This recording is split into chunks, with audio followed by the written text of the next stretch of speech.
The First and Second War of Jingwan, the bloodiest war ever. The war lasted for more than 40 years and destroyed the martial world. The war was close to its end. Currently the Naigun Palace is completely destroyed. Shamanist, the witches' Red Wind Troop and Blood Gang was cruelly annihilated.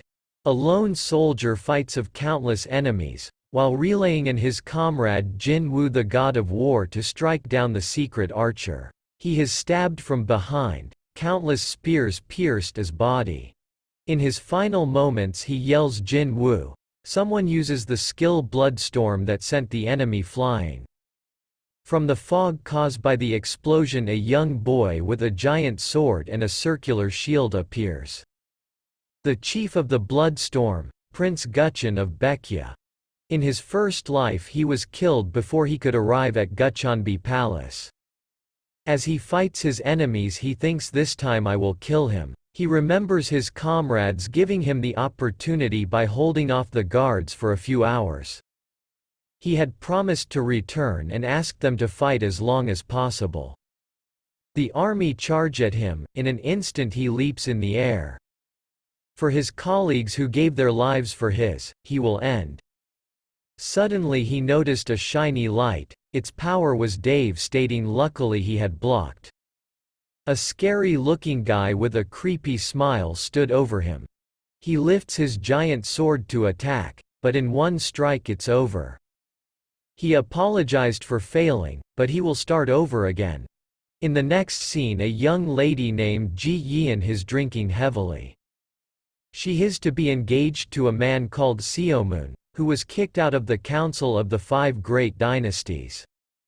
However, she's not worried. She wishes that through the grace of heaven he'll rejoin the council. Seomun say his rumor to be the strongest of the families. A perfect match for Ji Yian. Then one of her friends reveals it's not Seomun Hugh but Seomun Bai. The tomboy girl gets upset, calling him a bastard. Yian interrupts, saying whether it's Seomun Hwu or Seomun Bai, she can make them the best in Jungguan.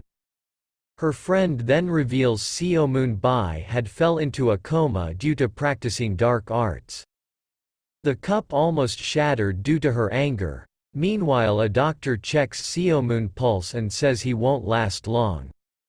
The man in the black robe asked if there's a way to save his life. He responds even if he was saved he would be stuck in this state. All the blood veins in his body have burst and his key meridians are broken. Later that night he wakes up and says I've succeeded in transmission to another body. He wonders where he is. Suddenly the memories of the host body poured into his mind. Memories of being accused of practicing dark magic and his last request to prove his innocence to his father. A man informs his master that Seomun had awakened. He is surprised and goes to meet him. He finds Seomun in the ancestral shrine. His master prepares to reprimand Seomun for coming to the shrine as soon as he woke. Seomun responds that he was giving a tribute. Master asked to whom. Seomun became silent. Master responds you don't have to answer. But you shouldn't move before the doctor has a chance to examine you. Seomun responds Father I'm fine. Seomun request to join council. The council is a place that contains the best martial arts, which only members of the Seomun family can learn. Seomun says that's why I'm asking earnestly. His father gets furious and exclaims you just woke up from the coma, do you want to enter one again? Seomun asked again with an intense look and his father agrees. He turns around and says he'll inform the people of the council. He can come and go whenever he likes, and he is glad his son woke up again. Seomun Su is a family that is respected for its martial arts and tradition, but had been expelled from the five families by the Tang family 100 years ago, but to him the Seomun family had defended Jungwu in the war. If you like the video, remember to like, comment and tap that notification bell. To take over the body of the little brother of Seomun He the Sword King. He thinks it must be fate. Anyways, this will be his second life and he has returned 10 years before the invasion. He decides to start off as training with the council. Later that night, unknown persons are running towards Seomoon household.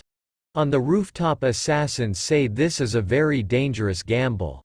Ji Yeon says the Seomoon Se family had first disrespected their authority. The assassin reminds her, Seomoon Se is not an easy family and it would be better to break the marriage contract. She says don't worry, the men she's hire are the best assassins in the industry, who could assassinate King Yama without leaving a trace. She promised that she is going to kill Seomoon Bai. Suddenly a 2 wounds appear in Bai's body. In his first life he died when the battle was coming to an end. In his second life he reached the end of the war and was killed when his colleagues were wiped out. We then see his body, which was actually an illusion.